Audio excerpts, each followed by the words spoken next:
Hello friends, आज मैं बात करूंगा इसके ऊपर कि मैंने अपनी ओपीडी अब एक शिफ्ट ही कर दी है, यानी इवनिंग शिफ्ट। और मॉर्निंग शिफ्ट के लिए मैं खुद एक डेंटल हॉस्पिटल में जाता हूँ एज़ अ प्रैक्टिस और एज़ अ एक्सपीरियंस के लिए। और वहाँ पे जाके मैं ओपीडी करता हूँ।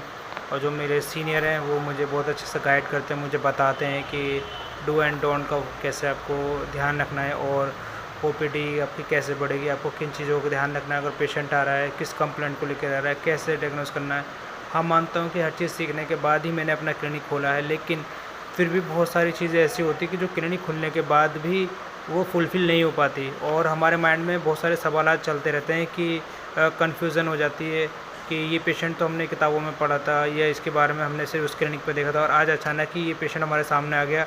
तो अब ये हमारा एकदम लाइव टेलीकास्ट होता है कि हम पेशेंट से उस टाइम कैसे ट्रीट करेंगे और उसको कैसे उसका प्रोसीजर बताएं, कैसे स्टेप बाय स्टेप उसको हम डील करें, कैसे उससे पेमेंट लेनी है। क्योंकि ये सब चीज़ें तब फील होता है जब हम बिल्कुल ऑब्जर्वेशन करने के बाद जब हमारे हाथ में खुद डील आती है कोई पेशेंट की। जैसे कि एग्ज़ाम्पल ले लीजिए, RCT ले लीजिए कि हाँ, हमने प्रैक्टिस करी थी, हमने किताबें पढ़ी, ठीक है, फिर उसके बाद हमने वो RCT हमने उसके बाद किसी दूसरे क्लिनिक पे हमने सीखा वहाँ पे। उसके बाद जब हम अपने क्लिनिक में कर रहे हैं तो हमें पता चल रही है कि हाँ, इसके अंदर हम कितने अच्छे से मैकेनिकल प्रोसेस को फॉलो कर रहे हैं और कितनी अच्छी हम RCT कर रहे हैं।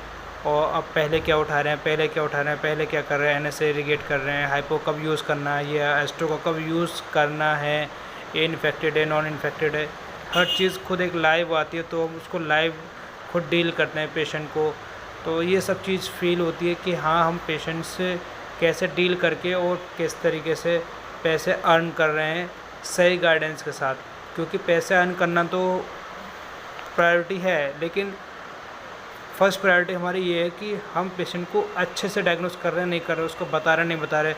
बहुत सी बार ऐसा होता है कि मैं बहुत से केस में फंस जाता हूँ, मुझे सही समझ में नहीं आता। जैसे कि प्रोस्टो के केस में RPD वाले सिंगल यूनिट के साथ आ जाते हैं और बिल्कुल उनकी बोन लॉस हो गई, पता नहीं किस तरीके से वो कब लगवा लेते, कहते हैं 5 साल से चलिए, 6 साल चलिए। मुझे खुद समझ में नहीं आता कि यार इतने टाइम वो चल गई और उसके बाद उनको कोई पेन नहीं, कुछ नहीं। जैसे मैंने थोड़ा छेड़ा उसके बाद उन्हें तुरंत पेन हो गया।